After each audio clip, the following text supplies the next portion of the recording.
नमस्कार दोस्तों, आपका स्वागत है हमारे चैनल AR के वर्ल्ड में। और यदि अभी तक आपने हमारे चैनल को सब्सक्राइब नहीं किया है तो चैनल को सब्सक्राइब कर लीजिए और बेल आइकन को प्रेस कर लीजिए ताकि हमारी वीडियो आपको जल्द से जल्द और आसानी से मिल सके। तो आइए वीडियो की शुरुआत करते हैं। एक समय वह भी आएगा जब हम हमारा पूरा कश्मीर और अक्साई चीन दोनों हिस्से वापस ले लेंगे और हमारे देश को पूरा कर लेंगे।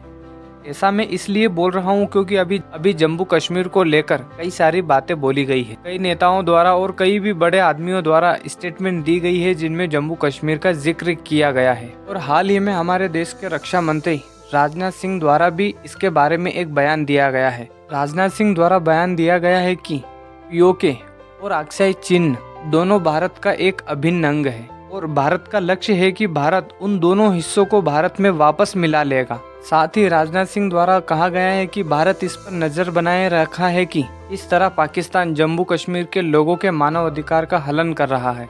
साथ ही उनको जो सुविधाएं देनी चाहिए वो उन्हें नहीं दे पा रहा है।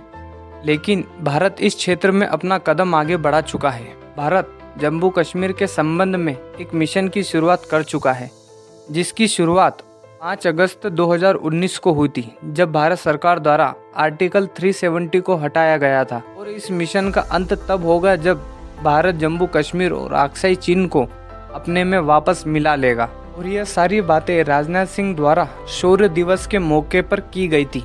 उन्होंने श्रीनगर में खड़े होकर यह बात कही थी कि भारत भी नॉर्थ की ओर बढ़ रहा है और धीरे धीरे POK, गिलगिट पाकिस्तान और अक्साई चीन को अपने में वापस मिला लेगा। दरअसल 1947 में जब भारत और पाकिस्तान का पार्टीशन किया गया तब भारत ने कई सारी विरासतों को अपने में मिलाया।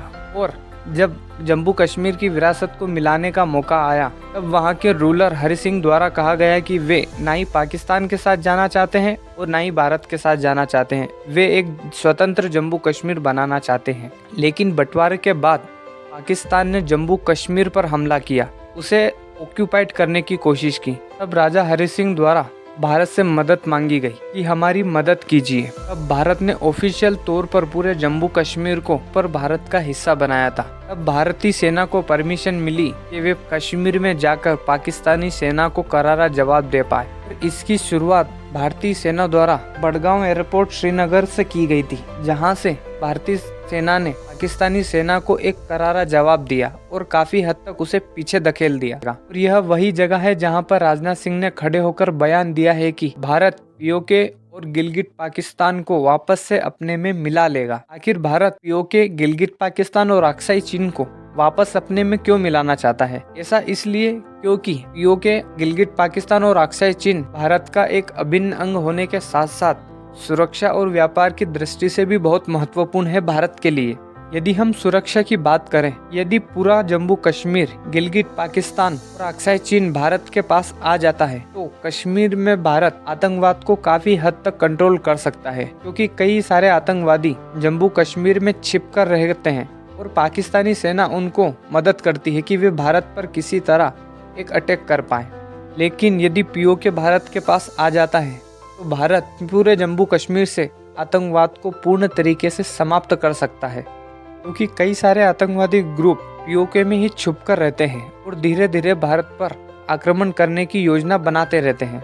और दूसरा, यदि व्यापार की दृष्टि से देखा जाए तो यदि पूरा जम्मू कश्मीर, अक्साई चीन और गिलगिट पाकिस्तान भारत के हिस्से में आ जाता है तो भारत की सीमा सीधे अफगानिस्तान से लग सकती है, जिसके कारण हम पाकिस्तान को छोड़कर अफगानिस्तान के माध्यम से मिडिल ईस्ट और मिडिल ईस्ट से यूरोप तक पहुंच सकते हैं, जिससे हम अपना व्यापार और धीरे धीरे बढ़ा सकते हैं। हम इसी माध्यम से कई सारा सामान यूरोप को एक्सपोर्ट कर सकते हैं और वहां से इंपोर्ट भी कर सकते हैं। इसके अलावा आपने तापी गैस पाइपलाइन के बारे में सुना होगा, जो कि रशिया से शुरू होकर मिडिल ईस्ट से होती हुई भारत में आना चाहती है। लेकिन पाकिस्तान चूंकि इसमें अड़ंगा अड़ाए रखा है, इसलिए वह पाइपलाइन भारत तक नहीं पहुंच पा रही है। और यदि पूरा गिलगिट पाकिस्तान भारत के हिस्से में आ जाता है तो अफगानिस्तान के माध्यम से होती हुई वह पाइपलाइन भारत पहुंच सकती है। और भविष्य में भारत को गैस पाइपलाइन की आवश्यकता पड़नी ही है, क्योंकि भारत एक लंबे समय तक पेट्रोलियम पर निर्भर नहीं रह सकता।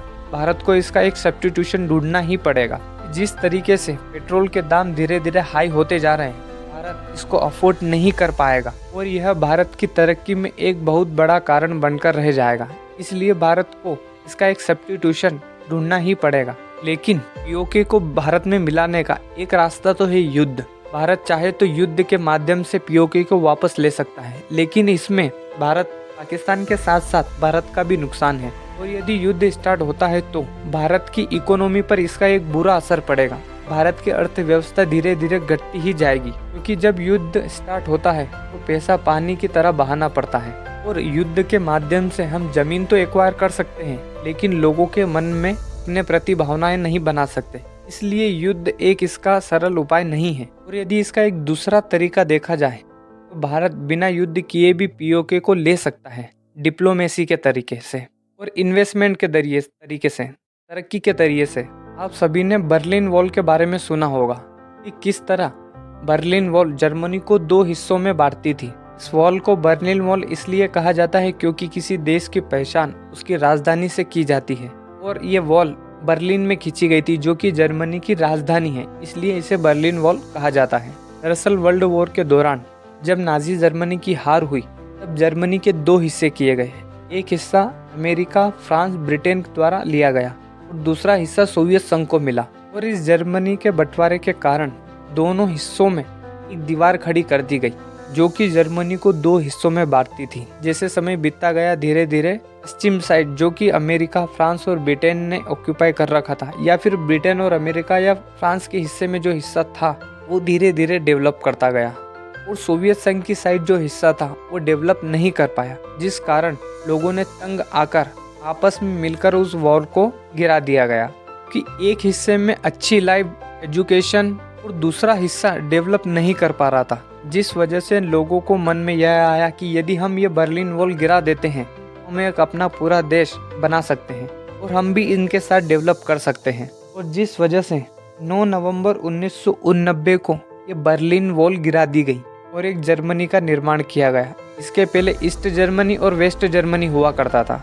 इस वॉल के गिरने के बाद पूर्ण जर्मनी रिपब्लिक जर्मनी बना दिया गया। उसी तरह यदि भारत भी चाहे तो जम्मू कश्मीर में डेवलपमेंट के माध्यम से, इन्वेस्टमेंट के माध्यम से वहाँ के लोगों का दिल जीत सकता है। और जिस तरह भारत धीरे धीरे तरक्की करता जाएगा तो कहीं ना कहीं जम्मू कश्मीर के लोगों के मन में भी यह भाव आएगा कि हम क्यों ना भारत के साथ ही वापस से मिल जाए, क्योंकि पाकिस्तान की साइड में उन्हें ना ही अपना बेहतर भविष्य दिख पा रहा है और ना ही और अच्छा इन्वेस्टमेंट या कुछ चीज़ें दिख पा रही हैं जिस कारण वे पाकिस्तान के साथ रहे। लेकिन भारत के हिस्से में अच्छी इन्वेस्टमेंट है, अच्छा भविष्य है, एजुकेशन है, अच्छी स्वास्थ्य व्यवस्था मिलेगी, सब कुछ होगा। इसलिए लोगों के मन में भी कहीं ना कहीं यह भाव आएगा कि हम क्यों ना भारत के साथ ही मिल जाएं।